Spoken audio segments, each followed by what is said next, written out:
Est-ce que toi aussi, tu en as marre de te sentir trop bon, trop con? Dans notre désir d'aider et de faire plaisir aux autres, il peut arriver que nous nous retrouvions dans une situation où nous nous sentons un peu trop bon, trop con. Alors ça signifie que nous avons l'impression que les gens profitent de notre gentillesse et de notre disponibilité. Pourtant, eh bien, il est possible de trouver un équilibre qui nous permette d'aider les autres sans nous sentir exploités. Je te donne quelques conseils psychologiques pour y parvenir. La première étape est d'identifier et de définir clairement tes limites pour éviter de te sentir exploité. Demande-toi quels sont tes besoins émotionnels et physiques, quelle quantité de temps et d'énergie es-tu prêt ou prête à consacrer aux autres sans te sentir dépassé. Une fois que tu as identifié tes limites, il deviendra plus facile pour toi de les respecter. Une deuxième étape va être d'apprendre à dire non. Dire non, c'est un acte d'affirmation de soi qui est essentiel. Tu n'as pas besoin de te justifier à chaque fois que tu refuses quelque chose. Pratique l'art de dire non de manière respectueuse, évidemment, mais ferme lorsque tu sens que tu as atteint tes limites. Troisième étape, écoute tes ressentis, écoute ton intuition. Si tu as un mauvais pressentiment quant à une demande ou à une situation, prends-le au sérieux. Ton ressenti peut être un indicateur précieux de ce qui est approprié ou inapproprié pour toi. Puis, sois assertif ou assertive.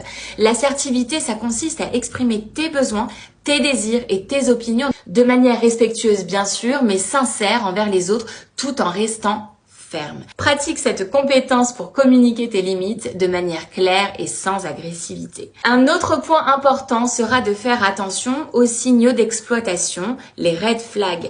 Sois conscient et consciente des signes que quelqu'un pourrait abuser de ta gentillesse. Ça pourrait inclure des demandes excessives, un manque de réciprocité ou une manipulation émotionnelle. Identifie ces signaux tôt pour protéger ton bien-être. Et puis, pratique l'auto-soin. Prends du temps pour toi-même et consacre-toi à des activités qui te ressourcent. Quand tu es émotionnellement équilibré, il est plus facile de prendre des décisions éclairées sur la manière dont tu choisis d'aider les autres. Mais aussi, apprends à déléguer. Tu n'as pas à tout faire toi-même. Apprends à déléguer des tâches ou à demander de l'aide quand c'est approprié. Ça allègera ta charge et ça te permettra de mieux gérer ta disponibilité. Évidemment, tu peux aussi consulter un psychologue si tu as du mal à rompre le cycle du trop bon, trop con malgré tes efforts.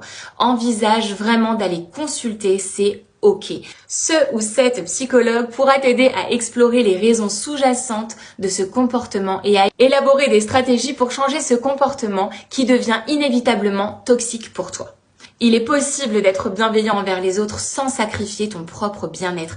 En apprenant à définir et à respecter tes limites, tu peux trouver un équilibre qui te permettra de te sentir épanoui tout en aidant les autres. Si tu veux plus de conseils et apprendre à te poser les bonnes questions, je te laisse t'abonner et prendre soin de toi.